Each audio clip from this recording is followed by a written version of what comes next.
and were looking for legal advice, legal representation, support in what it is that they wanted to do. I think all of you already know the history of why it is that they wanted to do it. I got to know the activist, but I also learned to know and love the man behind the activist. Julian did this for the right reasons, and that's what I want to talk to you about today. I got to know him because we had to spend many, many days together talking about the trial of the plant and what was the strategy and why we were doing this. And through these interactions, we also built an incredible friendship. I came to the Jazzfarm on many occasions. We sat together, we smoked together, we drank tea together, we debated and laughed together. When we eventually got to the Pretoria High Court for the trial of the plant, all of it is televised. All of it's on YouTube. You can go watch it, so I'm not going to tell you too much about it, but what drove Jules insane, and rightly so, and I'm not mincing my words, was this fuckaboutery that the law and the system permits. We were messed around so badly by the state and by these crazy people, Doctors for Life. They just got in the way because they knew that they couldn't win on the merits. So they tried to make us go away by making it difficult, by abusing procedure.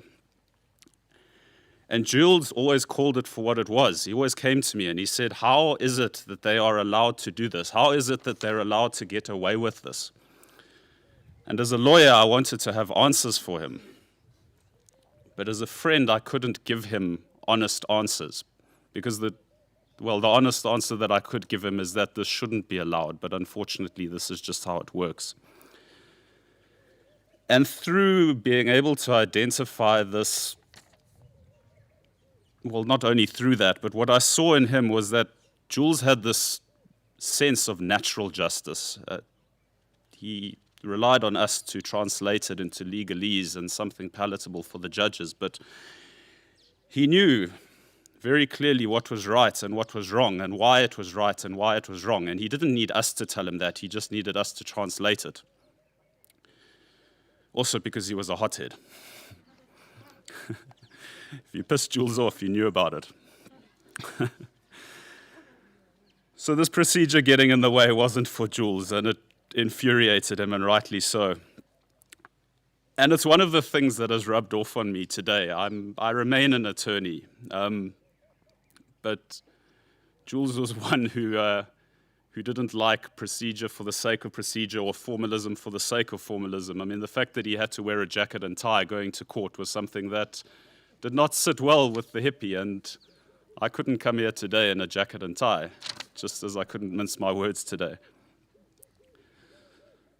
So that was what I remember about Jules from the trial of the plant, was just this clear direction as to what we needed to achieve and why we needed to achieve it. And we were not going to let the man, as he called it, win, because that was always his thing. He just wanted the man off his back.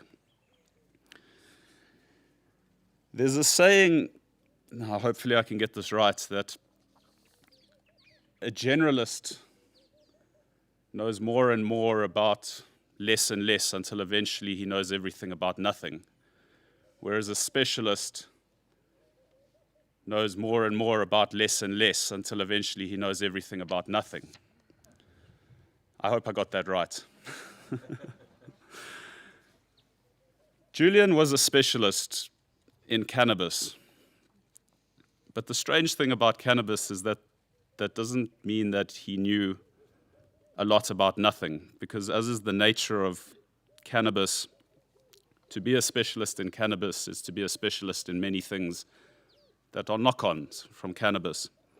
And one of the things that Jules and I spoke about a lot in the early days was this essay that was written by Carl Sagan, the famous science popularizer and astrophysicist from a generation gone by.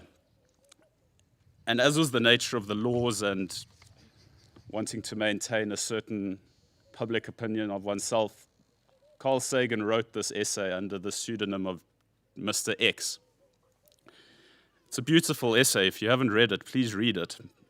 But I'm going to extract a few key points. And apart from the fact that he concludes at the end that it's a complete travesty of justice to keep something like this illegal, he spoke about his own personal experiences of it and how it increases your appreciation of the finer things in life, the things that actually make us better human beings. It gives you an increased appreciation for art. And everybody knows that Julian was an artist. You can just walk around the jazz farm and look at the beautiful mosaics and the beautiful plants that are planted in the most beautiful ways, and everything that Julian did that had an artistic touch to it. Julian had a background in music. Cannabis increases the appreciation of music. Him and Andrew, who's here, Andrew's another attorney at Schindler's, but more affectionately amongst his friends, he's DJ Sex on Decks. And he's going to be playing us some music today. And him and Jules bonded over their love of music. And this is amplified by cannabis. And it makes you a better, more grounded human being to have these appreciations. And food. We're going to have beautiful potjie here today. Is it such a terrible thing that we get the munchies and want to eat everything? And inclusion, community. Just look at everybody who loved him and all of the tributes that have come around. And Jules didn't discriminate as to who he loved and who he included. And so when Jules went to court and said, yes, there are sick people who need cannabis as medicine, and yes, there are people who use cannabis for different reasons. I use cannabis to get high. And I tell, well, he didn't mince his words around that. That's why he used cannabis. But what is wrong with that?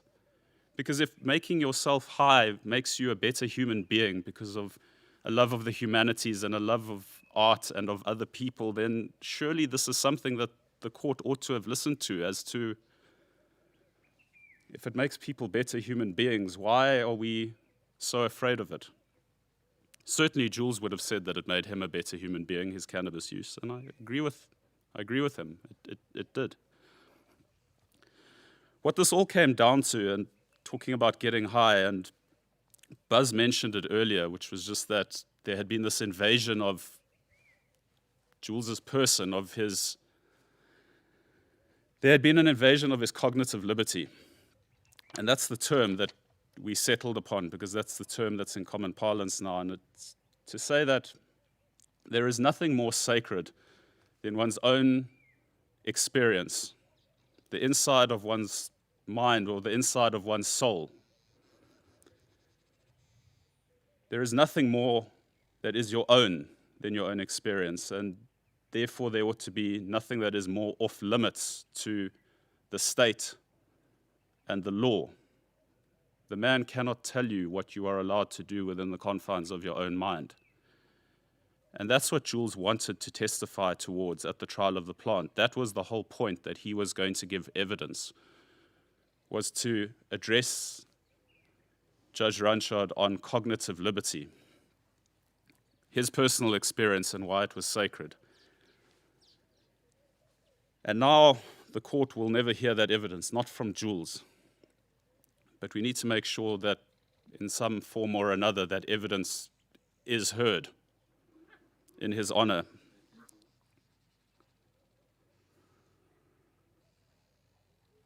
This cognitive liberty is actually arguably allowed for. It's a right afforded to you by our Constitution.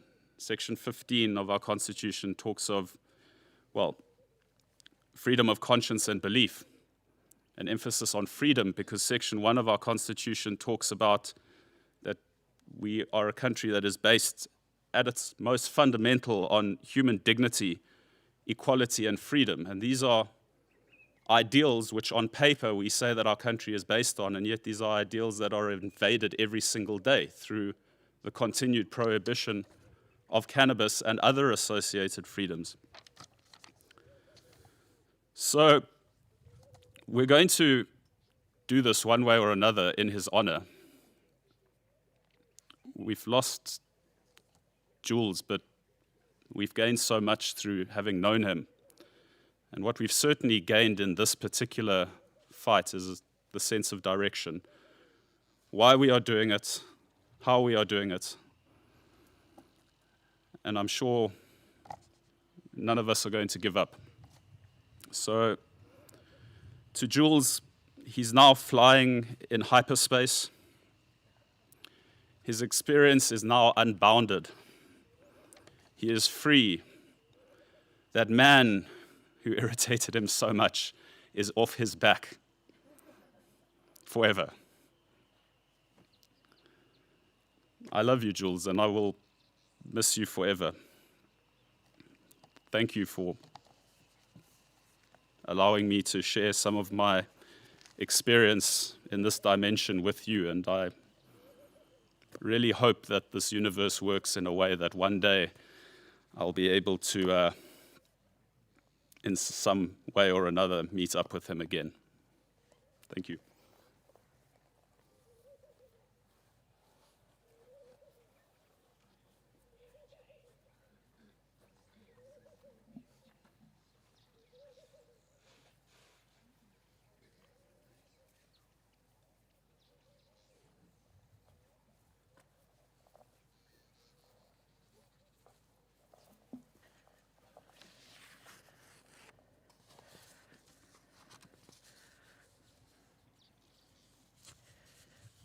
Thank you to everyone for being here today.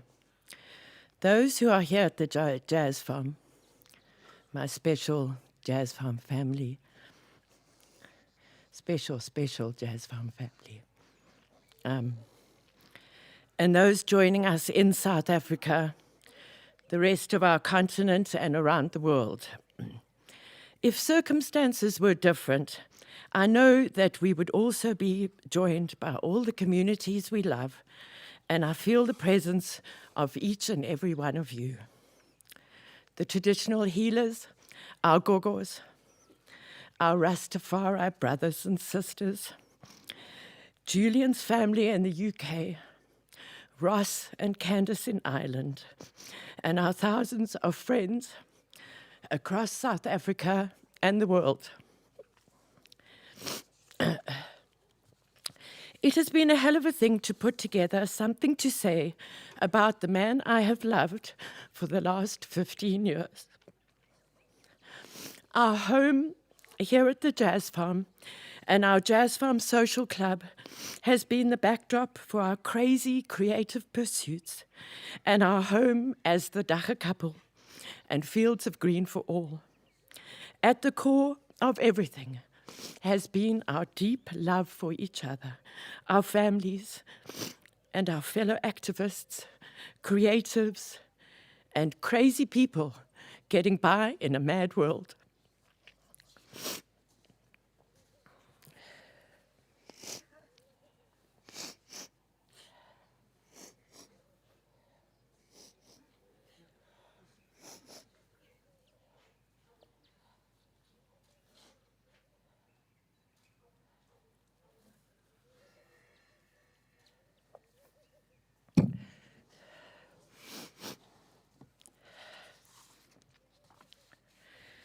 Jules was shot and killed wearing this T-shirt.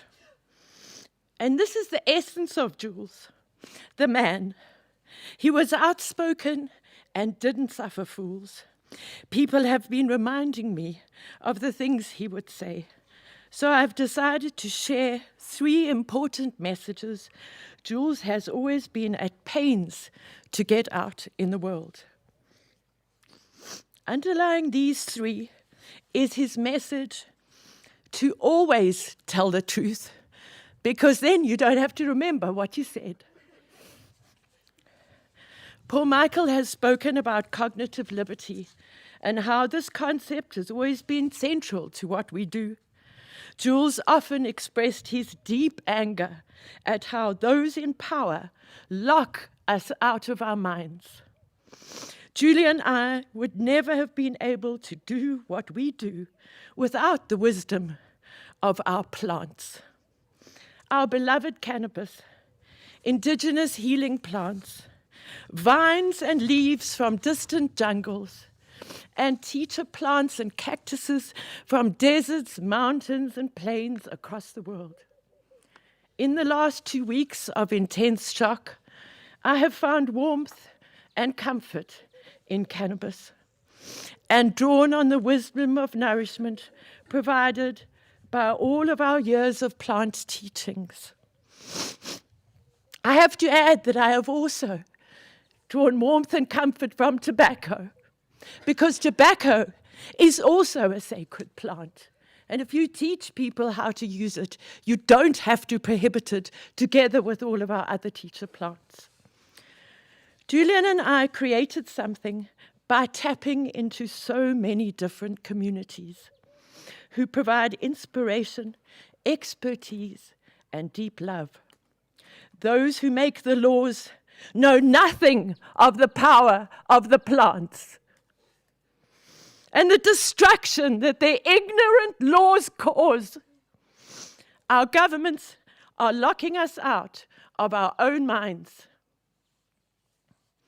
Julian had a very deep hatred for his ancestors and the enormous destruction they caused across Africa. The colonial fuckwits, as he used to call them. When we were arrested in 2010, decided to take on the South African government in court. And yes, Mr. President, we are still fighting you in court. Julian got a certain satisfaction from knowing that he was playing a small part in making up for the terrible legacy of his English ancestors. Corruption and the extreme poverty that resulted from it killed Julian. It takes a lot to be a good person and try to make the world a better place. It also takes certain skills and education.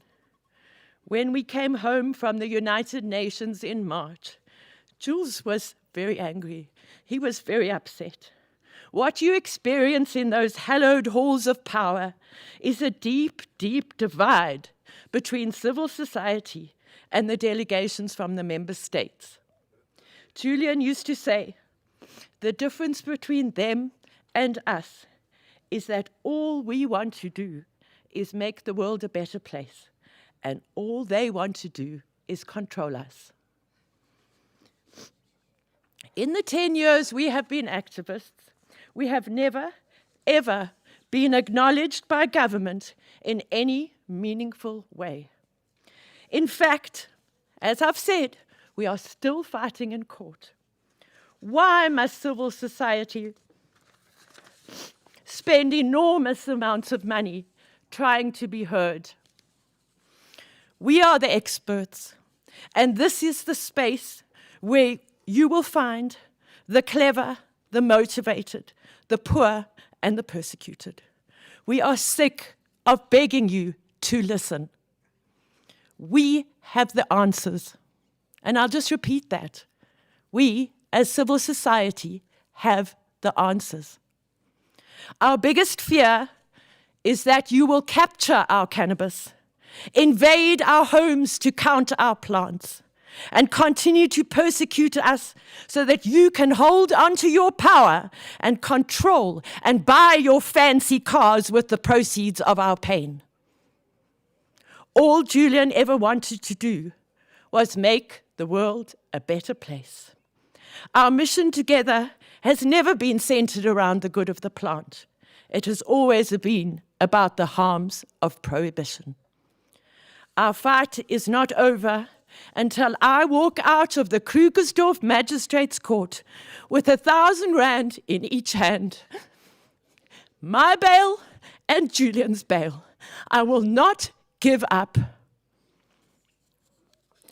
Jules and I went on a crazy 15-year adventure. It was never all about cannabis, and I'm very proud to say that we jumped at every chance to explore the limitless possibilities of life. In the end, Jules was shot and killed for his laptop. But the T-shirt says it all.